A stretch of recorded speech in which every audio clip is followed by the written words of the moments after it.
आज के पाठ का विषय है राम की शक्ति पूजा। इस पाठ के अध्ययन के पश्चात आप तद्गत परिप्रेक्ष्य को जान सकेंगे, कवि की रचना धर्मिता के अंतःसूत्र को पहचान सकेंगे तथा इस रचना के काव्य रूपगत प्रयोगों के वैविध्य को समझ सकेंगे। राम की शक्ति पूजा छायावाद की मानसिकता का विस्तार करने वाली कृति है। इस स्थापना को सामने रखकर आप नए तथ्यों का उद्घाटन कर सकेंगे। राम की शक्ति पूजा जो केवल 312 पंक्तियों की कविता है, वह कविता 23 अक्टूबर 1936 में पूरी हुई और 26 अक्टूबर 1936 के भारत में इसका प्रकाशन हुआ। तो 23 अक्टूबर को जो रचना संपूर्ण होती है और 26 अक्टूबर 1936 को जिसका प्रकाशन प्रथमतः होता है, उसका एक इतिहास गवेषणा का विषय है। निराला की द्वितीय अनामिका में 7 अक्टूबर 1935 की एक रचना संकलित है। छोटा सा गीत है, सच है।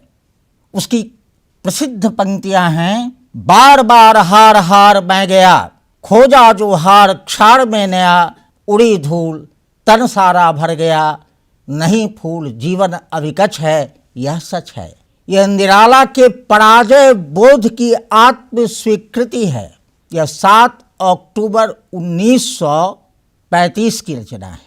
निराला रचनावली के प्रथम भाग में 314 संख्यक पृष्ठ पर इसका रचना काल अंकित है। ठीक 2 दिनों के बाद निराला की एक कविता संपूर्ण होती है, सरोज स्मृति। 9 अक्टूबर 1935 के दिन सरोज स्मृति पूरी होती है। निराला रचनावली के प्रथम भाग में पृष्ठ संख्या 324 पर इसका रचना काल दर्ज है, अंकित है।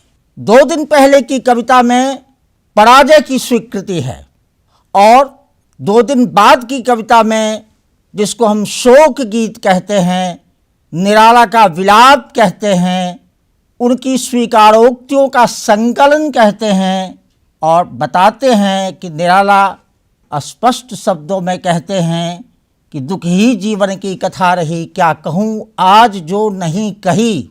उसी कविता के मध्य में एक संदर्भ आता है, यह हिंदी का स्नेहोपहार, यह नहीं हार मेरी भास्वर, यह रत्नहार लोकोत्तर वर। मैं जो बार बार हारता रहा, वह हार मेरी तात्विक नहीं है, यह हिंदी स्नेहोपहार है, यह मेरा रत्नहार है जिसको मैंने धारण किया है। यह मेरी हार नहीं है, यह मेरा रत्नहार है। यानी 2 दिनों में ही दुख का उदात्तीकरण हो जाता है, जिसको मनोविज्ञान की भाषा में सब्लिमेशन कहते हैं। रामविलास शर्मा ने कहा है कि जब मृत्युशैया पर पड़े हुए थे प्रेमचंद, तो बनारस में उनको देखने के लिए निराला गए थे और जब लौट कर आए तब उन्होंने कहा कि सिंह को गोली लग गई है। और उसके बाद निराला ने राम की शक्ति पूजा के आरंभिक 18 वाक्यों को बनारस में लिखा था। तो राम की शक्ति पूजा का प्रारंभ होता है वाराणसी में और कविता की परिसमाप्ति होती है भूसा मंडी हाथी खाना लखनऊ में। और उसके पहले पाठक होते हैं रामविलास शर्मा। निराला ने जो लिखा, 18 वाक्यों का जो विधान रचा, तत्कालीन हिंदी के नासमझ आलोचकों ने मजाक उड़ाते हुए कहा कि इसमें केवल छू लगा दिया जाए तो बिच्छू झाड़ने का मंत्र हो जाएगा। यानी लोगों को राम की शक्ति पूजा का जो आरंभ है, उसकी विशेषता का कोई अनुभव नहीं होता है। पंक्तियां शुरू होती हैं, रवि हुआ अस्त ज्योति के पत्र पर लिखा, अमर रह गया राम रावण का अपराजेय समर आज का, तीक्ष्ण शर विधृत क्षिप्र कर वेग प्रखर, शतशैल संवरणशील नील नभ गर्जित स्वर, प्रतिपल परिवर्तित व्यूह भेद कौशल समूह राक्षस विरुद्ध प्रत्यूह क्रुद्ध कपि शंभु विच्छुत बह निराजीव नयन हत लक्ष्यवाण लोहित लोचन रावण मद मोचन महीयान। रामविलास शर्मा जी ने रवि हुआ अस्त को लेकर और इस संदर्भ के कई शब्दों को विद्धांग वगैरह को लेकर कहा कि वाल्मीकि से प्रभावित कृति है, यह रामविलास जी की स्थापना है। परंतु रचना प्रक्रिया की दृष्टि से किसी कविता की जब हम मीमांसा करते हैं तो मेरी व्यक्तिगत पद्धति है पढ़ाने के क्रम में पहले शब्द पर ध्यान देना, पहले वाक्य पर ध्यान देना। किसी भी महान कृति की जो पहली पंक्ति होती है, पहला शब्द होता है, वहाँ कुंजी धरी हुई है। तो शक्ति पूजा की शुरुआत होती है रवि हुआ अस्त से। यह वर्णनात्मक संदर्भ है। दिन भर वानरों के साथ राक्षसों की लड़ाई चली और सूर्यास्त हो गया। सूर्यास्त के बाद युद्ध बंद हो जाता है भारतीय रणनीति के तहत। तो वाल्मीकि की रचना में सूर्यास्त से यह केवल प्रकट किया गया कि आज की लड़ाई रुक गई। परंतु निराला के साहित्य को पढ़ने के क्रम में हम पाते हैं कि स्वयं उनका नाम है सूर्यकांत, पुराना नाम था सूर्य कुमार तिवारी। तो सूर्य कुमार तिवारी को संशुद्ध करते हुए उन्होंने सूर्यकांत त्रिपाठी निराला अपना नाम रखा। और सूर्यकांत एक मणि है जो सूर्य के प्रकाश में द्रवित होती है, बहुगुणित होती है। परंतु निराला के जीवन का वह अंधकार पक्ष है। कैसे? तो उनके जीवन में पत्नी चली गई, पुत्री चली गई, साहित्य में बार बार वे ढकेले गए और आर्थिक तंगी बनी रही। जाना तो अर्थागमोपाय पर रहा सदा संकुचित काय, लख कर अनर्थ आर्थिक पथ पर हारता रहा मैं सदा समर। सुचिते पहना कर चीनान सुख रख सकाल तुझे अतः दधिमुख, क्षीण काल छीना कभी अन्न में लख न सकावे दृग विपन्न। यह निराला की वैयक्तिक स्थिति थी कि वे फटे हाल थे, रिक्त हस्त थे। ऐसे निराला के जीवन का जो अंधकार है, इस पूरी कविता में अंधकार एक चरित्र है। यह राम की शक्ति पूजा का राम अंधकार का अनुभव कर रहा है अमानिशा उगलता गगन घन अंधकार खो रहा दिशा का ज्ञान, स्तब्ध है पवन चार अप्रतिहत पीछे गरज रहा अम्बुध विशाल, भूधर जो ध्यान मग्न केवल जलती मशाल। यहाँ निराला ने मशाल शब्द को ला दिया है। पूरी रचना में विजातीय शब्दों की दृष्टि से यह मशाल एक है और देशज भाषा की दृष्टि से टलबल एक दूसरा शब्द है। पूरी कविता का जो स्ट्रक्चर है, उसकी जो संरचना है, उसमें ये दो शब्द तत्सम प्रधान भाषा में अलग से गूंथ दिए गए हैं और इन दोनों का एक अर्थ है। मैंने कहा कि रवि हुआ अस्त का अर्थ होता है सांस्कृतिक दृष्टि से भी हम तमस में हैं, हमको आलोक चाहिए, यानी अंधकार कट रहा है, विजय का प्रातः काल आ रहा है। और आप देखेंगे कि समुद्र नदियों में नहीं समाता है, नदियां समुद्र में विसर्जित होती हैं। तो राम ने जो शक्ति पूजा प्रारंभ की थी, जिसका अंतिम इंदिवर उठाकर दुर्गा ले गई, उन्होंने छला, तो राम ने एक पुरुषार्थ किया। यह है उपाय कह उठे राम जो मंद्रित घन, कहती थी माता मुझे सदा राजीव नयन, दो नील कमल हैं शेष अभी यह पुरस्चरण, देकर पूरा करता हूँ मातः एक नयन। अपनी एक आंख का उत्सर्ग करने के लिए राम जब तैयार होते हैं, क्योंकि वे आसन छोड़ नहीं सकते हैं, राम का यह जो कर्म होता है कि बाण निकालकर आंख काढ़ कर देवी के चरणों पर वे समर्पित करने के लिए उद्यत होते हैं, तो भगवती प्रकट होती हैं, उनके हाथ को थाम लेती हैं और तब होगी जय हे पुरुषोत्तम नवीन। मुझे याद आते हैं अर्नेस्ट हेमिंग्वे, जिनकी प्रसिद्ध कृति है the old man in the sea. Santiago बार बार आता है टूटी नाव लेकर, टूटी पतवार लेकर, जीर्ण शीर्ण पाल लेकर और समुद्र तट के युवक मछुआरे उसका मखौल उड़ाते हैं, क्योंकि एक भी मछली वह पकड़ नहीं पाता है, मगर रोज आता है, प्रयत्न करता है। एक दिन का वाकया है कि वह एक शार्क या व्हेल को पकड़ कर ले आता है। रास्ते में अन्य मछलियां उसको खाने लगती हैं, तट तक खींच कर लाता है और वह गिर जाता है समुद्र के तट पर। हेमिंग्वे टिप्पणी करते हैं, a man can be destroyed but he can't be defeated. एक आदमी को बर्बाद किया जा सकता है, तबाह किया जा सकता है, परंतु उसको हराया नहीं जा सकता है। वैसे ही राम को हराया नहीं जा सका, निराला को भी हराया नहीं जा सका।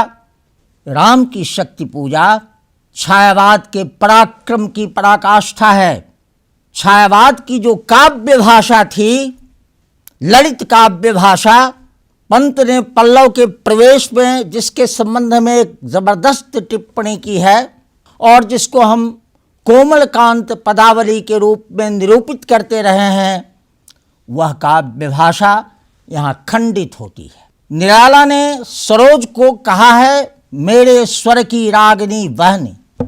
मेरी जो आवाज़ है, मेरी जो रचना धर्मिता है, उसमें जो रागिनी का तत्व है, कोमलता का तत्व है वह, और उसमें जो अग्नि का तत्व है, ओजस्विता है वह, दोनों की दोनों मेरी इस रचना में फलीभूत है। ठीक राम की शक्ति पूजा में भी आप पाएंगे कि भाषा के स्तर पर यहाँ कठोरता भी है और कोमलता भी। इसमें जो कठोरता आती है वो गौरी रीत की है, विकटाक्षर बंध की है, समस्त पदावली की है, परंतु इसी रचना में फ्लैशबैक की टेक्निक से, प्रत्यक्ष दर्शन प्रणाली की दृष्टि से राम जब हताश जैसे हैं तो उस अंधकार में उनको शक्ति मिलती है। ऐसे क्षण अंधकार घन में जैसे विद्युत जागी पृथ्वी तनया कुमारिका छवि अच्युत देखते हुए निष्पलक याद आया उपवन विदेह का प्रथम स्नेह का लतांतराल मिलन नैनों का नैनों से गोपन प्रिय संभाषण। इस तरह से जो संदर्भ आता है, कमनीयता का संदर्भ आता है, सीता की पुष्प वाटिका वाली छवि की स्मृतियों से राम उस लालित्य से शक्ति की प्राप्ति करते हैं। और तब भाषा के स्तर पर हम देखते हैं कि कठोरता के साथ साथ कोमलता भी यहाँ है। यह भाषा का अर्धनारीश्वरत्व है, जिसको कालिदास ने स्पष्ट तौर पर कहा था, वागर्था विसंपृक्तौ वागर्थ प्रतिपत्ते जगतः पितरो वंदे पार्वती परमेश्वरौ। परमेश्वर शिव जितने ही उग्र हैं, पार्वती उतनी ही कोमल है। पार्वती का नृत्य है लास्य कोमल और शिव का है तांडव। इन दोनों को जब हम मिला देते हैं तब एक अर्धनारीश्वर की परिकल्पना आती है। भारतवर्ष में इन दोनों की सह स्थिति को हम जातीय चरित्र के रूप में और रचना के चरित्र के रूप में भी हम देखते हैं। क्या राम की शक्ति पूजा के राम निराला के प्रतिरूप हैं?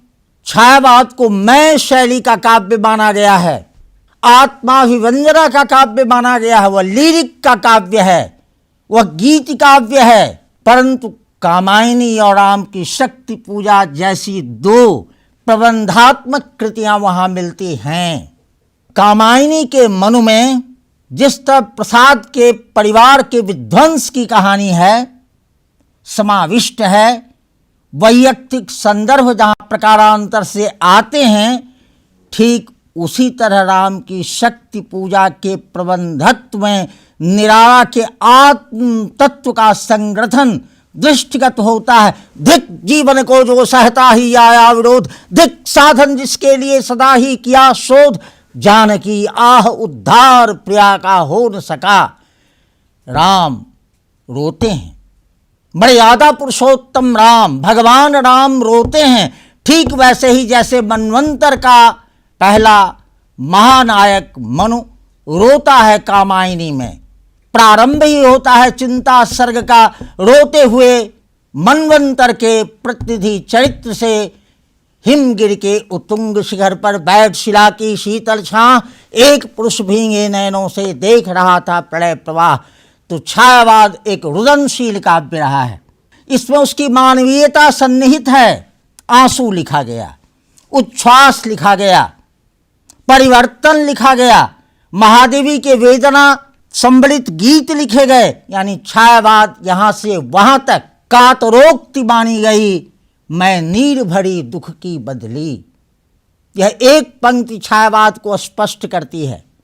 इसी तरह निराला ने जब कहा मैंने मैं शैली अपनाई, तो यह मैं तत्व जो है छायावाद को गीतात्मकता प्रदान करता है। तो क्या राम की शक्ति पूजा एक गीत है? हम तो प्रबंध के रूप में उसका विवेचन करने के अभ्यस्त हैं। क्या राम की शक्ति पूजा को हम गीत कह सकते हैं, प्रगीत कह सकते हैं? टी.एस. एलियट ने कहा था कि काव्य में व्यक्तित्व का जब प्रक्षेपण होता है तो काव्य के मूल्य क्षरित हो जाते हैं और रचनाकार में और भोक्ता में बहुत बड़ा फर्क होना चाहिए, अन्यथा काव्य की कीमत गिर जाती है। Poetry is not the telling loose of emotions but an escape from emotions. It is not the expression of the personality but an escape from the personality. There is a great difference between the man who suffers and the mind which creates. The greater the separation, the greater the artist. यानी T.S.. Elliott साफ तौर पर कह रहे थे कि रचना में रचनाकार के व्यक्तित्व को निश्चिह्न रहना चाहिए, परंतु राम की शक्ति पूजा छायावाद की एक ऐसी अनुपम कृति है जिसमें प्रबंधत्व भी है और गीत धर्मिता भी है। तो गीत और प्रबंध को जोड़कर एक नए प्रकार के शिल्प विधान को निराला हमारे सामने रखते हैं। इस पर भी विचार करने की ज़रूरत है। तो राम की शक्ति पूजा सच पूछिए तो निराला के द्वारा अपने पुरुषार्थ के क्षरण की पुनर्प्राप्ति है। निराला स्वयं को जानना चाहते हैं, अपनी ताकत को पहचानना चाहते हैं और राम के माध्यम से उन्होंने अपना भी आख्यान लिखा है। छायावाद की यह मानवीयता निश्चय ही भारतीय काव्य में विरल है। इसके पहले ऐसी कृतियाँ सामने न आई थीं जिनमें प्रबंध में हम व्यक्तित्व को देखें। ऐसे ए.बी. कीथ ने एक जगह कहा, उनकी दृष्टि थी पाश्चात्य। उन्होंने कहा कि मेघदूतम दूत काव्य या खंड काव्य या कथा काव्य नहीं है।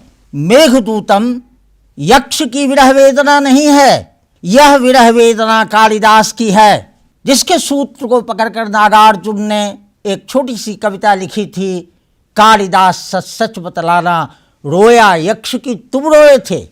यानी प्राचीन भारतीय साहित्य में मेघदूत में हम पाते हैं कि रचनाकार का व्यक्तित्व भी वहाँ किसी न किसी रूप में प्रतिभासित होता है और निश्चित तौर पर जब कोई रचना सामने आती है तो हम रचनाकार के व्यक्तित्व को भूल नहीं सकते हैं।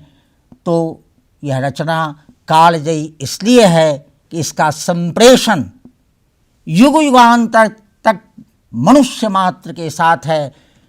आड़े आती है केवल भाषा।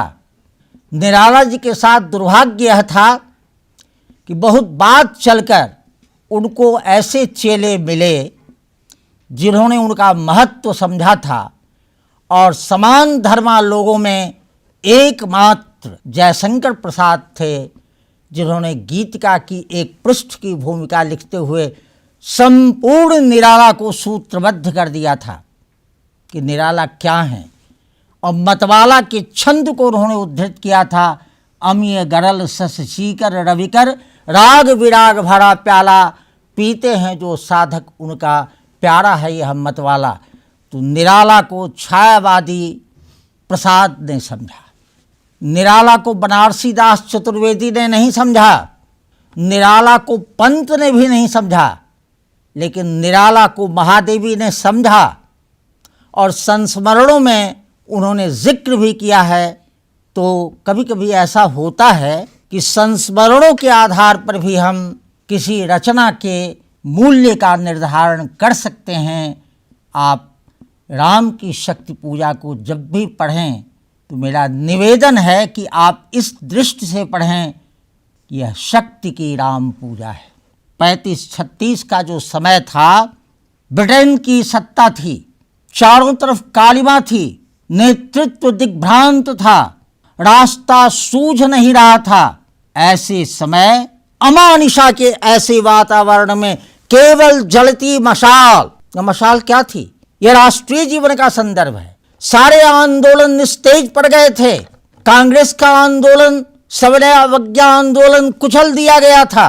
देश में राजनीतिक गतिविधियां मंद पड़ गई थीं। बुद्धिजीवी अंतर्मुखी हो चुके थे। कहीं से कोई प्रेरणा दिखाई नहीं पड़ रही थी। इसी संदर्भ को सामने रखते हुए राष्ट्रीय परिदृश्य में निराला ने इस रचना को स्वतंत्रता के संघर्ष का एक प्रतीक भी बना दिया है।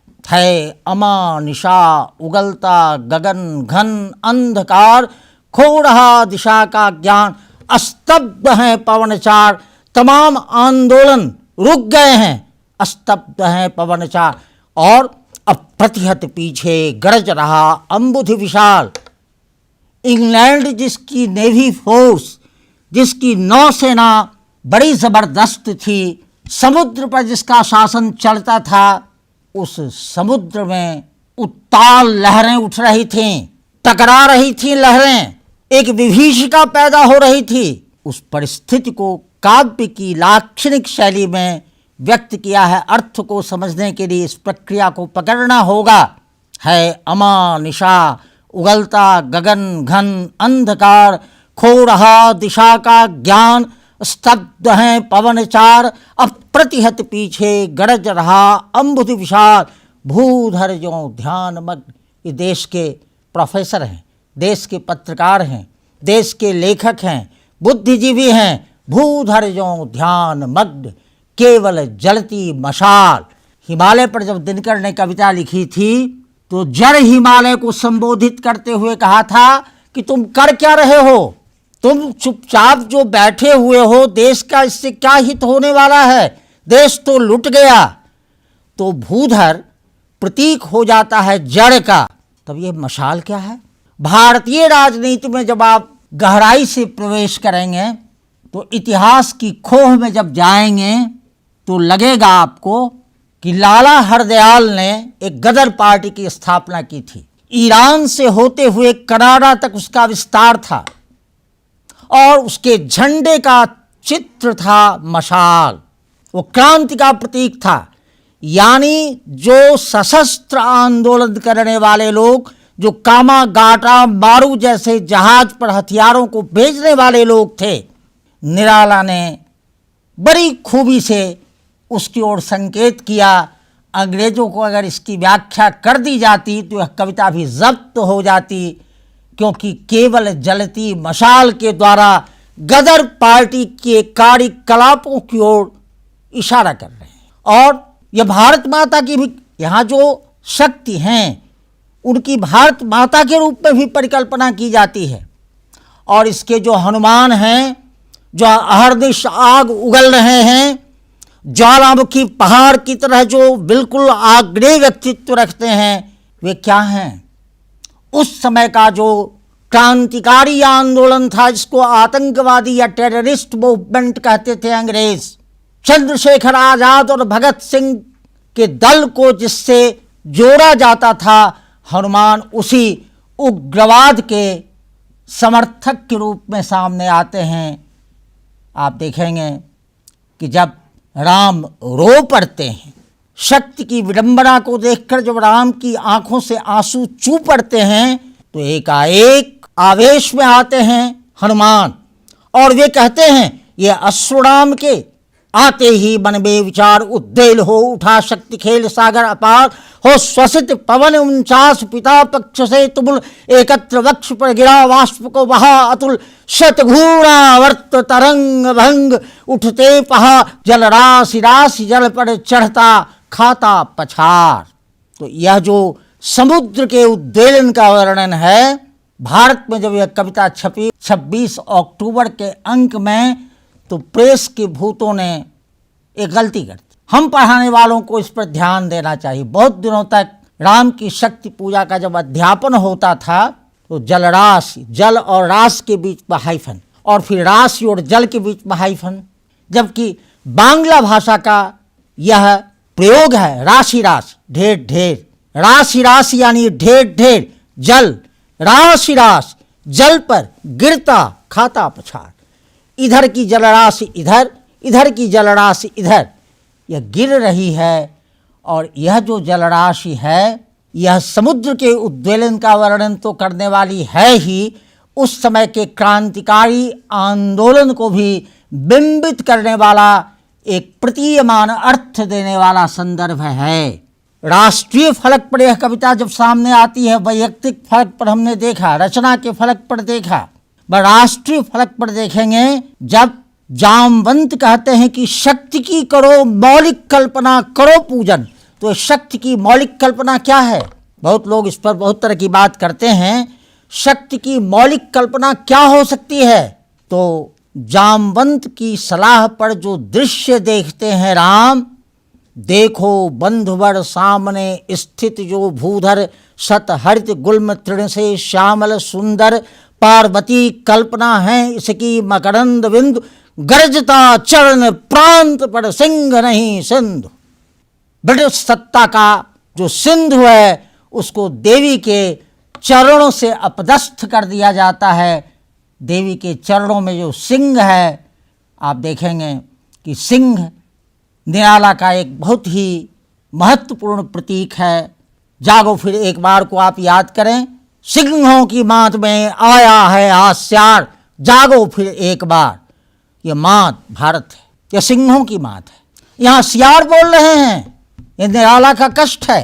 तो देखो बंधुवर सामने स्थित जो यह भूधर, सत हरित गुल्म तृण से श्यामल सुंदर, यह जो प्रकृति वर्णन है, इसके पीछे मैं निवेदन करूं कि विवेकानंद एक बार दक्षिण के प्रवास पर गए और कन्याकुमारी अंतरीप तक पहुँचे।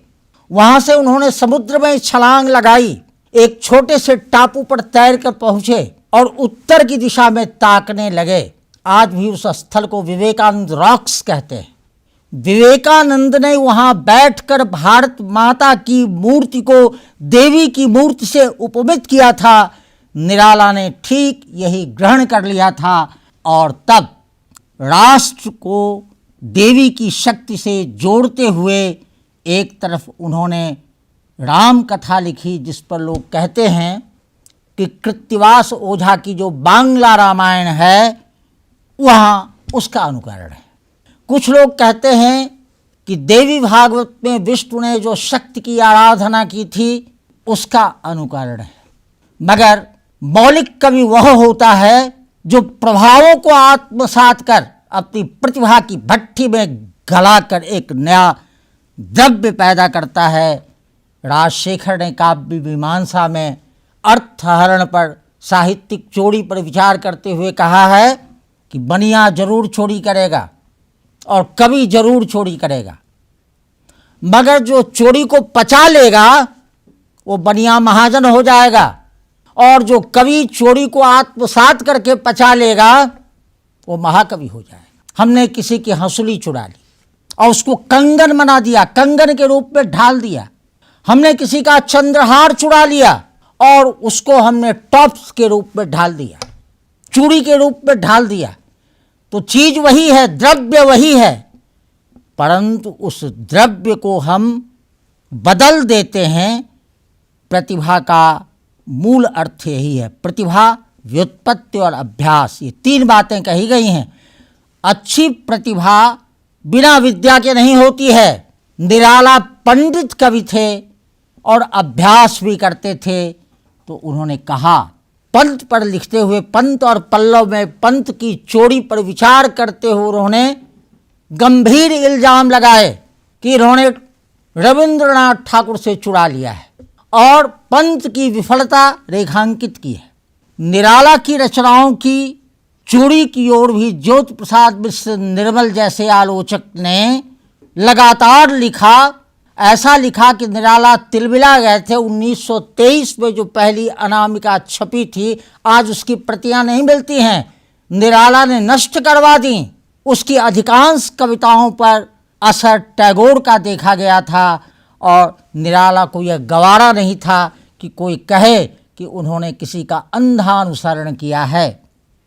नास्ति चौड़ो वणिक जना, नास्ति चौड़ो कवि यो जानाति विगूहितम। जो विगूहन की कला जानता है उसी की वचनीयता नहीं होती, वो छिपा देना जानता है, आत्मसात कर लेना जानता है, उसकी कोई भी विग्रहणा नहीं होती है। टैगोर ने शाहजहां पर कविता लिखी थी, काफ़ी बढ़िया कविता है, जिसकी पंक्तियां हम लोग अक्सर दोहराते हैं। कालेर कपोल पड़ी एक पूंज जौल ए ताजमहल। उस कविता में शाहजहां के वैभव का वर्णन करते हुए जो चित्र खींचा है टैगोर ने, उससे 4 हाथ आगे जाकर निराला ने खींचा है। वैभव विशाल साम्राज्य सप्त सागर तरंग दलदत्त माल वैभव विशाल। सम्राट अष्टम एडवर्ड ने क्या छोड़ा, प्रेम के लिए उन्होंने क्या छोड़ा, कैसा साम्राज्य छोड़ा, इसका वर्णन करते हुए शाहजहां की पंक्तियां उनके सामने आती हैं। तो बड़ा लेखक परंपरा को चुनौती के रूप में लेता है और उसका नवीकरण करता है। आप देखेंगे कि कृत्तिवास को दोहराना, वाल्मीकि को दोहराना, रघुवंशम को दोहराना, कृत्तिवास को दोहराना, तुलसी को दोहराना इनका अभीष्ट नहीं है। इन्होंने प्रसंगोद्भावनाएं भी ऐसी की हैं। तो इस रचना के बारे में जो अभी सवाल आया कि कालजयी क्यों है, तो काल को जीतने की ताकत तो काल में ही होती है। महाकाल कहा गया है मृत्यु को, और निराला ने मृत्यु को जीत लिया है। हिंदी साहित्य के इतिहास में अमी और गरल दोनों को एक साथ पीकर वे मृत्युंजय की महिमा को साकार करते हैं। राम की शक्ति पूजा को इस दृष्टिकोण से पढ़ने की ज़रूरत है। मेरा प्रस्ताव है कि एक बार उसके पाठ को हम पुनः पढ़ें, क्योंकि पाठ से ही अर्थ खुलता है। निष्कर्ष के तौर पर हम कह सकते हैं कि राम की शक्ति पूजा एक ऐसी प्रबंध धर्मी रचना है जिसमें गीत और राष्ट्रीयता का संश्लेषण दिखाई पड़ता है। इस कविता के प्रणयन के द्वारा कवि ने परंपरा को नई अर्थवत्ता प्रदान की है। यह कृति छायावाद की काव्य भाषा को नई भूमि पर अवस्थित करती है। राम की शक्ति पूजा वस्तुतः शक्ति की राम पूजा है, जिसमें मानवीय शौर्य को महत्व मिला है।